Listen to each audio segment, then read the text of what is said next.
નમસ્કાર વિદ્યાર્થી મિત્રો, આજે આપણે ધોરણ 11 માં નવા ચેપ્ટરની શરૂઆત કરી છે, ચેપ્ટર નંબર 9, જેમાં આપણે કાર્બોદિત જૈવ અણુ વિશે આપણે ચર્ચા કરીશું. હવે વિદ્યાર્થી મિત્રો, આમ જો કાર્બોદિતનો ટોપિક તમે એનસીઈઆરટી બુકમાં જોવા જાઓ તો તમે ખૂબ જ નાના ફકરાની અંદર આ ટોપિક પૂર્ણ કરેલો છે, બરાબર. પરંતુ તેને તમારે જો વ્યવસ્થિત સમજવો હોય તો કાર્બોદિત એકચ્યુઅલમાં શું છે તેને તમારે થોડુંક ડિટેલથી સમજવું પડે, બરાબર, જે તમારી એનસીઈઆરટી બુકમાં તેના વિશેનું વર્ણન કરેલું નથી. તો વિદ્યાર્થી મિત્રો, અહીં તમારે એ એનસીઈઆરટી બુકનો જે ટોપિક સમજવા માટે પહેલાં તો હું કાર્બોદિતને કયા 3 ભાગમાં વિભાજિત કરવામાં આવેલી છે, બરાબર, તેના વિશે થોડુંક ડિટેલમાં થોડીક ચર્ચા કરીશ અને તેના આધારે તમે તમારી એનસીઈઆરટી બુકમાં આને લગતો ટોપિક તમે સમજી શકશો, બરાબર વિદ્યાર્થી મિત્રો.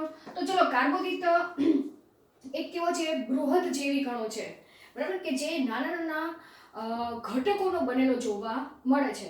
તો આમ તો આપણે કહી શકીએ કે કાર્બોદિત એ પોલિસેકેરાઇડની લાંબી શૃંખલા છે, તે તરીકે પણ આપણે વ્યાખ્યાયિત કરી શકીએ, બરાબર.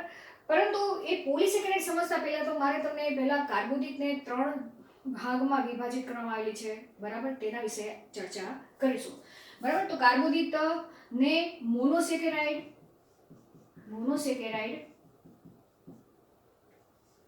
સેકેરાઇડ મીન્સ કે શું કહેવામાં આવશે તેને?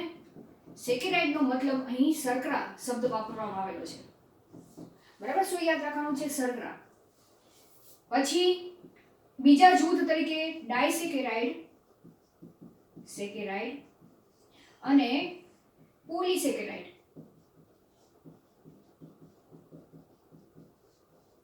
આ 3 જૂથમાં વિભાજિત કરવામાં આવેલો છે. તો હવે મોનો મીન્સ કે આપણે બાયોલોજીમાં તમારે યાદ રાખવાનું, જ્યાં મોનો શબ્દ વાપરવામાં આવેલો હોય તો એક શર્કરા, બરાબર. ડાઈ મીન્સ કે 2 શર્કરા અને પોલીનો શબ્દ થાય છે 2 કરતાં વધારે શર્કરા, બરાબર. તો હવે આપણે આની જો વ્યાખ્યા આપવી હોય મોનોસેકેરાઇડની તો શું થશે? જ્યાં એક શર્કરા ને મોનોસેકેરાઇડ તરીકે ઓળખવામાં આવે છે અને મોનોસેકેરાઇડને પણ 3 ભાગમાં વર્ગીકૃત કરવામાં આવેલા છે. શેના આધારે? તેમાં રહેલા કાર્બનની સંખ્યાના આધારે 3 પ્રકારની મોનોસેકેરાઇડ એ કોષની અંદર જોવા મળે છે, બરાબર. તો એ 3 પ્રકારની મોનોસેકેરાઇડ સમજતા પહેલા આપણે થોડાક તેની અંદર આવેલા ક્રિયાશીલ સમૂહના આધારે પણ આપણે ચર્ચા કરીશું કે મોનોસેકેરાઇડ જે શર્કરા છે, જે કોષની અંદર જોવા મળે છે, વનસ્પતિ કોષમાં પણ જોવા મળે છે, પ્રાણી કોષમાં પણ જોવા મળે છે, બરાબર. હવે તે મોનોસેકેરાઇડની અંદર ક્રિયાશીલ સમૂહ કયા આવેલા છે, બરાબર. આ પોઈન્ટ યાદ રાખજો, ક્રિયાશીલ સમૂહ કયા આવેલા છે તેને આધારે મોનોસેકેરાઇડને મુખ્ય 2 ભાગમાં વિભાજિત કરવામાં આવેલી છે, આલ્ડો મોનોસેકેરાઇડ અને કીટો મોનોસેકેરાઇડ, બરાબર. અને ત્યારબાદ આને આધારે કાર્બન અને તે શર્કરાના કાર્બનને આધારે મોનોસેકેરાઇડને ફરીથી 3 ભાગમાં વિભાજિત કરવામાં આવેલી છે, ટ્રાયોસ મોનોસેકેરાઇડ, પેન્ટોઝ મોનોસેકેરાઇડ અને હેક્ઝોસ મોનોસેકેરાઇડ, બરાબર વિદ્યાર્થી મિત્રો. તો હું તમને અહીંયા ચાર્ટ થ્રુ જ સમજવાનો પ્રયત્ન કરીશ અને તમે તેના દ્વારા સરળતાથી સમજી શકશો આ ટોપિક, બરાબર. હવે મોનોસેકેરાઇડને 3 ભાગમાં વિભાજિત કરવામાં આવેલી છે, બરાબર. કોને આધારે? કાર્બનની સંખ્યાને આધારે કઈ કઈ છે? ટ્રાયોસ મોનોસેકેરાઇડ,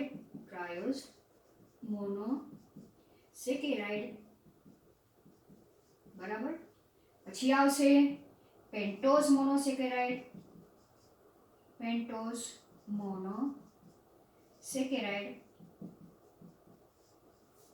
ત્યારબાદ શું આવશે? હેક્ઝોસ મોનોસેકેરાઇડ,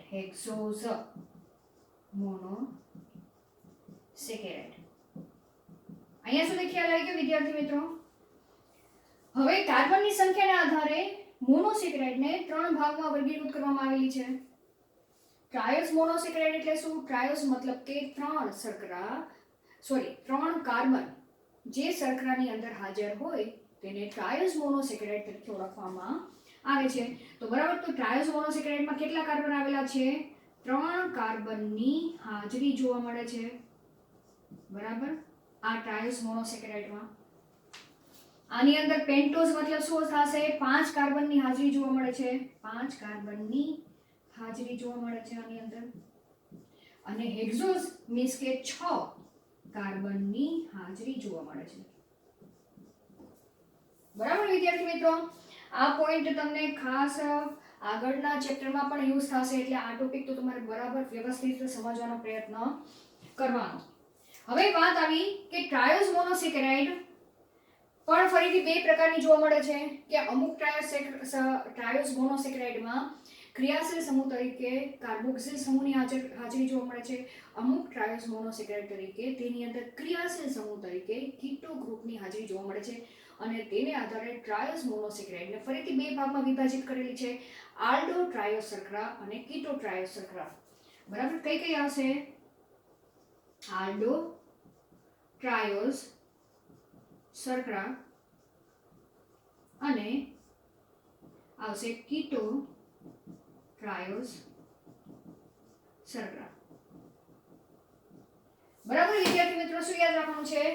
આલ્ડો ટ્રાયોસ શર્કરા અને કીટો ટ્રાયોસ શર્કરા.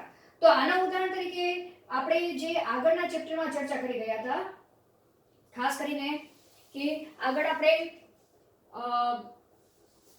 13મા ચેપ્ટરમાં ચર્ચા કરી ગયા હતા કે ગ્લિસરાલ્ડિહાઇડ 3 ફોસ્ફેટ વિશે આપણે ચર્ચા કરી ગયા હતા, સોરી ગ્લાયકોલિસિસમાં, કે જેમાં આપણે બે ટ્રાયોસ શર્કરા વિશેનું વર્ણન કરેલું હતું, ટ્રાયોસ શર્કરા વિશે, અને કઈ કઈ શર્કરા હતી? ડાયહાઇડ્રોક્સી એસિટોન ફોસ્ફેટ અને ગ્લિસરાલ્ડિહાઇડ 3 ફોસ્ફેટની ચર્ચા કરી ગયા હતા ગ્લાયકોલિસિસ તબક્કામાં. તો સેમ એ જ ટ્રાયોસ શર્કરાની ચર્ચા અહીંયા કરવામાં આવેલી છે. કીટો ટ્રાયોસ શર્કરા તરીકે DHAP શર્કરા. બરાબર, ઉદાહરણ તરીકે કઈ આવશે? ડાયહાઇડ્રોક્સી એસિટોન ફોસ્ફેટ. બરાબર, અને આલ્ડો ટ્રાયોસ શર્કરાના ઉદાહરણ તરીકે આવશે ગ્લિસરાલ્ડિહાઇડ શર્કરા. બરાબર વિદ્યાર્થી મિત્રો, હવે પેન્ટોસ મોનોસેકેરાઇડ તરીકે આવશે, એમાં પણ ફરીથી બે પ્રકારની પેન્ટોસ મોનોસેકેરાઇડ હશે, આલ્ડો પેન્ટોસ શર્કરા, આલ્ડો પેન્ટોસ શર્કરા, જેના ઉદાહરણ તરીકે આવશે રિબોઝ શર્કરા. બરાબર, અને આ રિબોઝ શર્કરા ક્યાં જોવા મળે છે? આરએનએ માં જોવા મળે, આરએનએ માં હાજર હોય છે. તો જ્યારે આપણે ન્યુક્લિક એસિડ વિશે ચર્ચા કરશું, એમાં આરએનએ વિશે ચર્ચા કરશું, ત્યાં આપણે ચર્ચા કરીશું કે આરએનએ ની અંદર પેન્ટોસ શર્કરા તરીકે આલ્ડો પેન્ટોસ શર્કરાની હાજરી જોવા મળે છે, અને એ કઈ શર્કરા? રિબોઝ શર્કરાની હાજરી જોવા મળે છે. ચલો હવે બીજી પેન્ટોસ શર્કરા તરીકે કીટો પેન્ટોસ શર્કરા, સોરી અહીંયા હજી બીજી આલ્ડો પેન્ટોસ શર્કરા બે છે. આલ્ડો પેન્ટોસ શર્કરા, એક તો આરએનએ છે અને બીજી છે, સોરી અહીંયા જ લખી દઉં છું, ડીઓક્સી રિબોઝ શર્કરા. એ શેમાં જોવા મળશે? ડીએનએ માં. અને આ શર્કરાને આધારે ડીએનએ નું નામ આપ્યું છે ડીઓક્સી રિબો ન્યુક્લિક એસિડ નામ આપવામાં આવેલું છે. બરાબર, ડીએનએ નું. ચલો કીટો પેન્ટોસ શર્કરા તરીકે આવશે રિબ્યુલોઝ. બરાબર, આ કીટો પેન્ટોસ શર્કરા એ વનસ્પતિ કોષમાં પ્રકાશ સંશ્લેષણની પ્રક્રિયા દરમિયાન આ રિબ્યુલોઝ ફોસ્ફેટ વપરાય છે. યાદ કરો, આપણે પ્રકાશ સંશ્લેષણનું ચેપ્ટર વિશે ચર્ચા કરી હતી, જ્યાં હરિતકણના આધારકમાં કાર્બનના સ્થાપનની પ્રક્રિયા થાય છે, C3 ચક્ર ચાલે છે, તે દરમિયાન રિબ્યુલોઝ બાયફોસ્ફેટ શર્કરા એ CO2 સાથે જોડાય છે. બરાબર, તો એ રિબ્યુલોઝ બાયફોસ્ફેટ શર્કરા એ કઈ શર્કરા છે? કીટો પેન્ટોસ શર્કરા છે. બરાબર વિદ્યાર્થી મિત્રો, ચલો હવે વાત કરી હેક્ઝોસ મોનોસેકેરાઇડની. તો હેક્ઝોસ મોનોસેકેરાઇડ પણ પાછી બે પ્રકારની જોવા મળે છે, આલ્ડો હેક્ઝોસ શર્કરા. જો અહીંયા સેકેરાઇડ ની જગ્યાએ તમે શર્કરા પણ શબ્દ વાપરી શકો, શર્કરા, અને કીટો હેક્ઝોસ શર્કરા. ખ્યાલ આવી ગયો વિદ્યાર્થી મિત્રો? આલ્ડો હેક્ઝોસ શર્કરા તરીકે આવશે ગ્લુકોઝ બરાબર, અને ગેલેક્ટોઝ. અને કીટો હેક્ઝો શર્કરા તરીકે આવશે ફ્રુક્ટોઝ. તો વિદ્યાર્થી મિત્રો આટલું યાદ રહેશે કે ગ્લુકોઝ એ કઈ શર્કરા છે? હેક્ઝોઝ મોનોસેકેરાઇડ છે, જેની અંદર 6 કાર્બન આવેલા છે. કારણ કે આ ચેપ્ટરમાં ગ્લુકોઝ ઘણી જગ્યાએ વાપરવામાં આવશે, બરાબર. પોલિસેકેરાઇડમાં પણ આપણે ગ્લુકોઝની ચર્ચા કરશું. તો એકચ્યુઅલમાં ગ્લુકોઝ શું છે એ તમને ખ્યાલ હોવું જોઈએ. એનસીઈઆરટી બુકમાં કોઈ એવું ક્લેરિફિકેશન કરેલું નથી, બરાબર. તો ગ્લુકોઝ સમજાવવા માટે મારે તમને આખો આ ચાર્ટ સમજાવવો જરૂરી હતો. હવે એના માટે આપણે એનસીઈઆરટી બુકમાં ગ્લુકોઝનું રિંગ ફોર્મેશન એ આપેલું છે, બરાબર. હવે એ સમજવા માટે તમને ગ્લુકોઝનું બંધારણ શું છે, રાસાયણિક બંધારણ શું છે એ તમને ખ્યાલ હોવો જોઈએ, બરાબર વિદ્યાર્થી મિત્રો. હવે તે સમજવા માટે મોનોસેકેરાઇડનું સૂત્ર શું છે એ સૂત્ર તમને આવડવું જોઈએ, તો જ તમને ગ્લુકોઝનું રાસાયણિક બંધારણ તમને આવડે, બરાબર. તો મોનોસેકેરાઇડનું જો તમારે રાસાયણિક સમીકરણ લખવું હોય, સામાન્ય રાસાયણિક સમીકરણ, બરાબર, તો તેને કઈ રીતે લખવામાં આવે છે? CnH2ON, જ્યાં N બરાબર સંખ્યા લખવામાં આવે છે, બરાબર. કાર્બનની સંખ્યા, હાઇડ્રોજન કાર્બનની સંખ્યા, બરાબર. અહીંયા આપણે એમ લખી નાખી, જ્યાં N અને M કેવા હોય છે? જે સંખ્યા દર્શાવે છે. તો અહીંયા તમે લખી શકો, જેમ કે ટ્રાયો શર્કરા છે, તો અહીંયા તમે કાર્બનની સંખ્યા શું લખી નાખો? 3 લખી નાખો. સોરી, અહીંયા તમારે N અને M કેવા છે? સરખા છે, બરાબર. અહીંયા જો જેટલા કાર્બનની સંખ્યા છે એટલા જ તમને અહીંયા ઓક્સિજનની સંખ્યા જોવા મળશે. તો આ સૂત્ર તમે અહીંયા અપ્લાય કરો. કેટલા છે આમાં? 3 કાર્બન છે, તો ટ્રાયોઝ મોનોસેકેરાઇડનું સૂત્ર કયું થશે? C3 હાઇડ્રોજન ડબલ થશે, બરાબર. 2 લખેલું છે, તો તમને કૌંસમાં પહેલા લખી દો H2O અને N બરાબર ફરીથી 3 લખી નાખો. તો આનું સૂત્ર શું થશે? ટ્રાયોઝ મોનોસેકેરાઇડનું C3H 2 તેરી 6 અને ઓક્સિજન 3 થશે. યાદ રાખ્યું વિદ્યાર્થી મિત્રો? આને તમારે રાસાયણિક સ્વરૂપમાં લખવું હોય તો કઈ રીતે લખશો? રાસાયણિક સ્વરૂપમાં તમારે લખવું હોય તો આની અંદર આલ્ડીહાઇડ ગ્રુપ આવશે અને આની અંદર કીટો ગ્રુપની હાજરી જોવા મળશે, બરાબર ને વિદ્યાર્થી મિત્રો? જો તમારે કરવું હોય તો હું તમને અહીંયા ભલે એનસીઈઆરટી બુકમાં નથી પણ તમને ડાયાગ્રામ ખબર હોવી જોઈએ કે શું થાય છે. આલ્ડો ટ્રાયો શર્કરાનું તમારે બંધારણ દૂર હોય તો અહીંયા આલ્ડીહાઇડ ગ્રુપ, આલ્ડો છે એટલે આલ્ડીહાઇડ ગ્રુપ, આ પહેલો કાર્બન, બીજો કાર્બન, ત્રીજો કાર્બન, અહીંયા CH2OH આવશે, બરાબર. અહીંયા OH આવશે, અહીંયા H આવશે. તો આ આલ્ડો ટ્રાયો શર્કરાનું રાસાયણિક બંધારણ થઈ ગયું વિદ્યાર્થી મિત્રો. અહીંયા આલ્ડીહાઇડ ગ્રુપ છે એટલે આલ્ડો ટ્રાયો શર્કરા કીધું. એવી જ રીતના કીટો ટ્રાયો શર્કરા છે, તો હવે આનું કરવું હોય તો કઈ રીતે કરવાનું? CH2OH આવશે, બરાબર. પછી બીજો કાર્બનમાં કીટો ગ્રુપ આવશે અને અહીંયા CH2OH. તો આ કઈ શર્કરા થઈ? DHAP શર્કરા થઈ, બરાબર. અહીંયા કીટો ગ્રુપ છે એટલે કીટો ટ્રાયો શર્કરા કીધું છે. એક બીજો કાર્બન, ત્રીજો કાર્બન, બરાબર. એવી જ રીતના આલ્ડો પેન્ટો શર્કરા છે, તો પેન્ટોઝ મોનોસેકેરાઇડનું તમને રાસાયણિક બંધારણ લખતા આવડી જાય. કયું આવશે? C5H2O અને અહીંયા શું આવશે? 5 તમે લખી નાખો. હવે અહીંયા રિબોઝ શર્કરા છે, બરાબર. હવે રિબોઝ શર્કરા મારે તમને અહીંયા દર્શાવવું પડશે, પછી આપણે ડાયસેકેરાઇડ વિશે ચર્ચા કરશું. પહેલા મોનોસેકેરાઇડ પૂરી કરી નાખી, બરાબર. ચલો, આ રિબોઝ શર્કરા છે, એ રિબોઝ શર્કરા હું અહીંયા તમને દોરી દઉં. રિબોઝ શર્કરામાં કેટલા કાર્બન છે? 5 કાર્બન છે. એનું જો તમારે બંધારણ કરવું હોય, રિબોઝ શર્કરા કઈ છે? આલ્ડો પેન્ટો શર્કરા છે, તો પેલા આલ્ડીહાઇડ ગ્રુપ લખી નાખ્યું. આ પહેલો કાર્બન, બીજો કાર્બન, ત્રીજો, ચોથો અને પાંચમો CH2OH, ત્રીજો, ચોથો અને પાંચમો, બરાબર. OH, અહીંયા OH આવશે, અહીંયા OH આવશે, અહીંયા H આવશે, H આવશે અને આ H આવશે. તો આ શેનું બંધારણ થયું? રિબોઝ શર્કરા. કઈ શર્કરા? આલ્ડો પેન્ટો શર્કરા, જે RNA માં જોવા મળે છે, બરાબર. અને ડીઓક્સીરિબોઝ શર્કરા, ઓક્સીરિબોઝ શર્કરા, બરાબર. આપણે આની વાત કરી છે, જે DNA માં જોવા મળે છે તેનું આપણે બંધારણ કરવા જાય તો એ પણ આલ્ડીહાઇડ શર્કરા છે એટલે CHO 2 3 4 5 CH2OH, બરાબર. હવે અહીંયા ડીઓક્સી શબ્દ વાપરેલો છે. ડી મીન્સ કે દૂર થવો, ઓક્સી મીન્સ કે ઓક્સિજન દૂર થાય છે, બરાબર. તો વિદ્યાર્થી મિત્રો આ યાદ રાખજો કે ડીઓક્સી રિબોઝ શર્કરા છે એનો મતલબ શું કે જે રિબોઝ શર્કરાનું બંધારણ છે તેમાંથી એક ઓક્સિજન જો દૂર થઈ જાય તો તે શર્કરાને ડીઓક્સી રિબોઝ શર્કરા કહે છે. વ્યાખ્યા યાદ રહી ગઈ? રિબોઝ શર્કરામાંથી એક ઓક્સિજન દૂર થઈ જાય તો તે શર્કરાને રિબોઝ શર્કરા તરીકે ઓળખવામાં આવે છે. તો હવે સમીકરણ તો આ જ રહેશે, બંધારણ તો આ જ રહેશે, ખાલી ફેર કેટલો છે કે બીજા કાર્બન ઉપર નો રહેલો ઓક્સિજન છે તે દૂર થઈ જશે. તો એક આવડા ઓક્સિજન છે તે દૂર થઈ જશે એટલે અહીંયા શું જોવા મળશે? HH. પેલો કાર્બન, બીજો, ચોથો અને પાંચમો. બાકી સેમ આ જ રહેશે બંધારણ. OH H. યાદ રહી ગયું વિદ્યાર્થી મિત્રો? બરાબર? એ હું તમને અહીંયા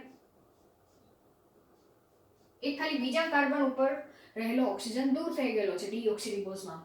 હવે વાત આવી કે આની રિંગ તમને એનસીઈઆરટી બુકમાં રિંગ સ્વરૂપે દર્શાવેલી છે રિબોઝ શર્કરા.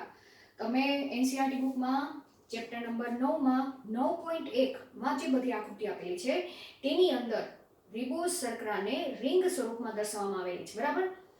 તો હવે તે રિંગ કઈ રીતે કરવામાં આવે છે તેના વિશે આપણે ચર્ચા કરી નાખી. કારણ કે રિંગ તમને આવડશે તો જ તે ડીએનએ નું બંધારણ દોરતા તમને આવડશે. બરાબર? આરએનએ નું બંધારણ તમને દોરતા આવડશે. ચલો હવે શું થાય છે? રિબોઝ શર્કરામાં આ જે પહેલો કાર્બન છે એ ચોથા નંબરના કાર્બન સાથે બંધ બનાવશે. એટલે 1 થી 4 કાર્બન એ રિંગની અંદર કે રિંગની બાહ્ય સપાટી પાસે તે જોડાયેલા જોવા મળશે. બરાબર? અને માત્ર એક 5મા નંબરનો કાર્બન છે તે રિંગની બહારની બાજુએ ગોઠવાયેલો જોવા મળે છે. કયો કાર્બન? આ 5મા નંબરનો કાર્બન. બરાબર? તો આને આપણે જો રિંગ ફોર્મેશન કરવું હોય તો કઈ રીતે થશે? પહેલો કાર્બન હંમેશા, માનો કે આ વ્હાઇટ બોર્ડ છે તો વ્હાઇટ બોર્ડ, હું આ તમારી સામે ઊભી છું, આ મારો ડાબો હાથ છે. બરાબર? તો બોર્ડનો આ જે ડાબી બાજુનો ભાગ છે તે ત્યાં લખવામાં આવેલા કાર્બનને પહેલા નંબરનો કાર્બન તરીકે લખવામાં આવે છે. બરાબર? તો આ કાર્બનને હું અહીંયા દર્શાવું છું C. બરાબર? C C C. થઈ ગયા 4 કાર્બન. આ પહેલો કાર્બન, બીજો કાર્બન, ત્રીજો કાર્બન, ચોથો કાર્બન અને 5મો કાર્બન આ રીતે CH2OH સ્વરૂપે લખવામાં આવે છે. રિંગ ફોર્મેશન દોરતા આવડી જશે. રિંગમાં જેટલા ખૂણા છે ને તે કાર્બનનું સ્થાન દર્શાવે છે. બરાબર? એટલે આપણે એનસીઈઆરટી બુકમાં તમને ડાયરેક્ટ રિંગ દોરેલી છે. હવે આને હું કઈ રીતે દોરું? એનસીઈઆરટી બુક પ્રમાણે સીધી દોર નાખું. બરાબર? આ રીતે. આ પહેલો કાર્બન, બીજો કાર્બન, ત્રીજો કાર્બન, ચોથો કાર્બન અને 5મો કાર્બન CH2OH. આટલું યાદ રહી ગયું? આપણે રિબોઝ શર્કરાની રિંગ ફોર્મેશન કરી છે. હવે વાત આવી કે રિબોઝ શર્કરામાં જે બોર્ડની ડાબી બાજુએ જે સમૂહ લખેલા છે, અહીંયા હાઇડ્રોક્સિલ સમૂહ છે બધા ડાબી બાજુએ, જમણી બાજુએ હાઇડ્રોજન આયન આવેલા છે.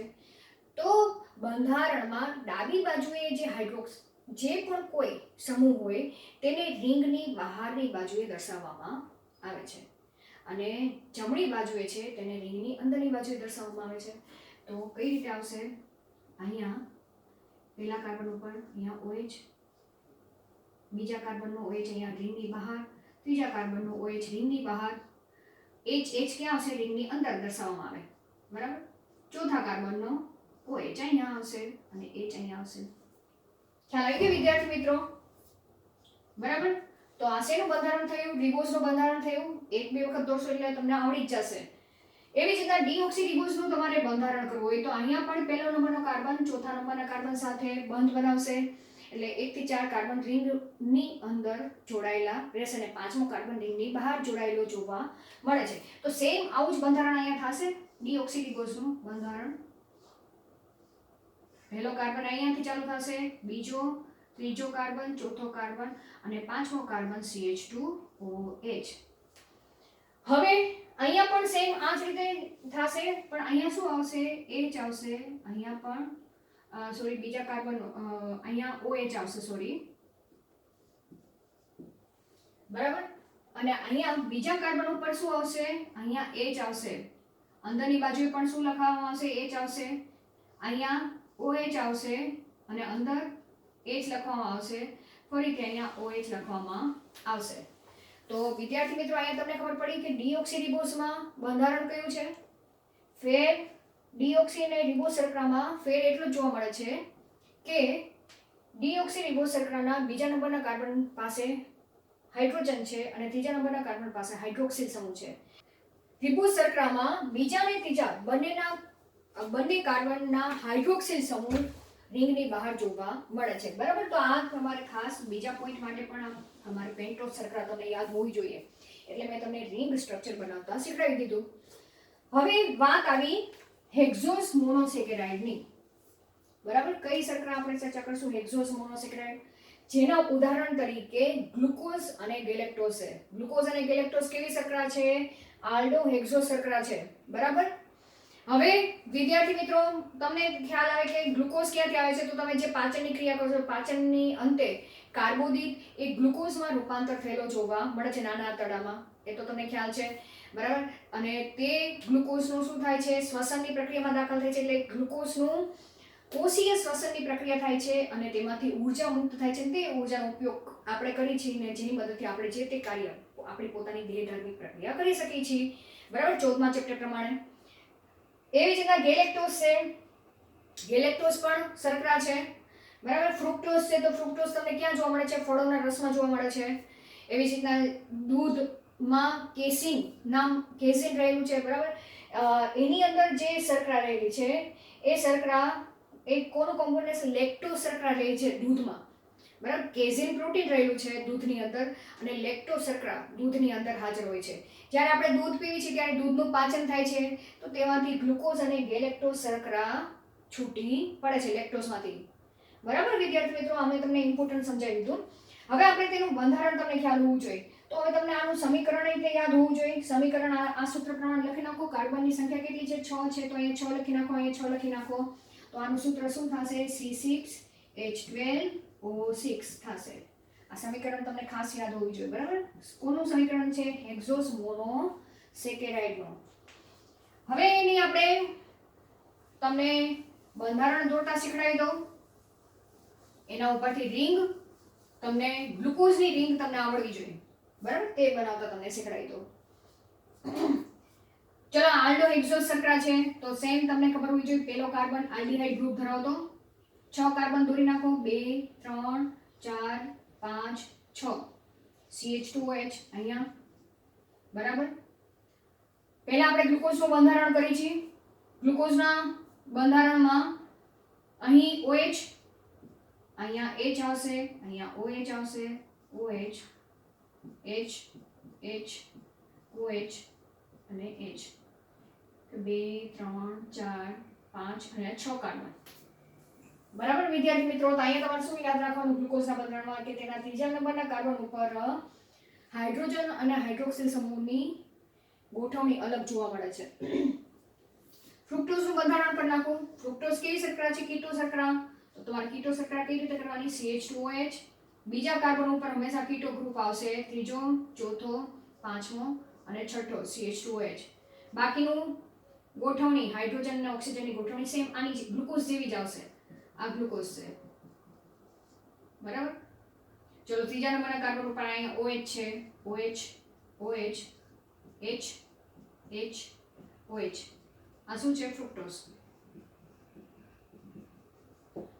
બરાબર વિદ્યાર્થી મિત્રો, હવે વાત આવે કે તમને રિંગ, ગ્લુકોઝની રિંગ બનાવતા આવડવી જોઈએ. કારણ કે આપણે પોલિસેકેરાઇડ સમજવું છે તો પોલિસેકેરાઇડ એ ગ્લુકોઝનો પોલિમર છે તે કહેવામાં આવે છે. તો ગ્લુકોઝનું બંધારણ તમને દોરતા આવડવું જોઈએ. બરાબર, તો અહીંયા પણ સેમ એ રીતે થશે. કોની વચ્ચે બંધ જોવા મળશે? પહેલો કાર્બન અને 5મા કાર્બન વચ્ચે બંધ સર્જાશે. એટલે 1 થી 5 કાર્બન એ રિંગમાં ગોઠવાઈ જશે અને છઠ્ઠો કાર્બન રિંગની બહાર જોવા મળે છે. તો અહીંયા પણ પહેલો કાર્બન તમારે ડાબી બાજુએથી લખવાનું ચાલુ કરવાનું છે. રિંગમાં દર્શાવવું હોય તો કઈ રીતે કરશો? પહેલો કાર્બન, બીજો કાર્બન, ત્રીજો કાર્બન, ચોથો કાર્બન, પાંચમો કાર્બન અને પાંચમો અને પહેલા વચ્ચે શું બનેલું છે? બંધ બનેલું છે. બરાબર, એટલે અહીંયા ઓક્સિજન વડે બંધ દ્વારા ગોઠવાશે એટલે અહીંયા ઓક્સિજન તમને દર્શાવ્યો છે. અને છઠ્ઠો કાર્બન CH2OH આ રીતે રિંગની બહાર ગોઠવાયેલો જોવા મળે છે. સેમ અહીંયા પણ તમે જે ડાબી બાજુના ક્રિયાશીલ સમૂહ છે તેને રિંગની બહાર દર્શાવવાના, જમણી બાજુના ક્રિયાશીલ સમૂહ છે તેને રિંગની અંદર દર્શાવવાના. બરાબર. તો પહેલા કાર્બન ઉપર અહીંયા તમે OH લખી નાખો, અહીંયા H. એવી જ રીતના બીજા કાર્બન ઉપર અહીંયા OH લખી નાખો, અહીંયા શું આવશે? H આવશે. ત્રીજા કાર્બન ઉપર અહીંયા તમારે H આવશે, અહીંયા OH આવશે. ચોથા કાર્બન ઉપર શું આવશે? અહીંયા સેમ OH અને H. પાંચમા કાર્બન ઉપર પણ સેમ અહીંયા OH અને પાંચમામાં તો અહીંયા જોડાઈ ગયું છે એટલે અહીંયા અંદરની બાજુએ H સમૂહ આવશે. બરાબર. તો આ તમારું ગ્લુકોઝની રિંગ સ્ટ્રક્ચર થઈ ગયો. બરાબર વિદ્યાર્થી મિત્રો. હવે જ્યારે હાઇડ્રોક્સિલ સમૂહ નીચે હોય, બરાબર, અને હાઇડ્રોજન ઉપરની બાજુએ પેલા કાર્બનમાં ગોઠવાયેલો છે, તો આવા બંધારણને આપણે નોન રિડ્યુસિંગ ભાગ કહીશું. બરાબર. અને એની આનાથી ઉલટું જો અહીંયા OH આવેલું હોય અને નીચે H ગોઠવાયેલું હોય તો તેને રિડ્યુસિંગ શર્કરા તરીકે ઓળખવામાં આવે છે. ખ્યાલ આવી ગયો વિદ્યાર્થી મિત્રો? રિડ્યુસિંગ અને નોન રિડ્યુસિંગમાં શું ફેર જોવા મળે છે? તો અહીં આપણે આ જે ગ્લુકોઝનું મોનોસેકેરાઇડ શું છે એ મારે તમારે સમજાવવાની જરૂર હતી, કારણ કે NCERT બુક પ્રમાણે ડાયરેક્ટ પોલિસેકેરાઇડ તમને સમજાવું તો એમાં મોનોસેકેરાઇડનો ઉપયોગ કરવામાં આવેલો છે એ શબ્દમાં, બરાબર, ગ્લુકોઝનો ઉપયોગ કરવામાં. તો ગ્લુકોઝ એકચ્યુઅલમાં શું છે એ સમજાવવા માટે તમને મારે આખી મોનોસેકેરાઇડ સમજાવવું પડે એમ જરૂરી હતું. બરાબર.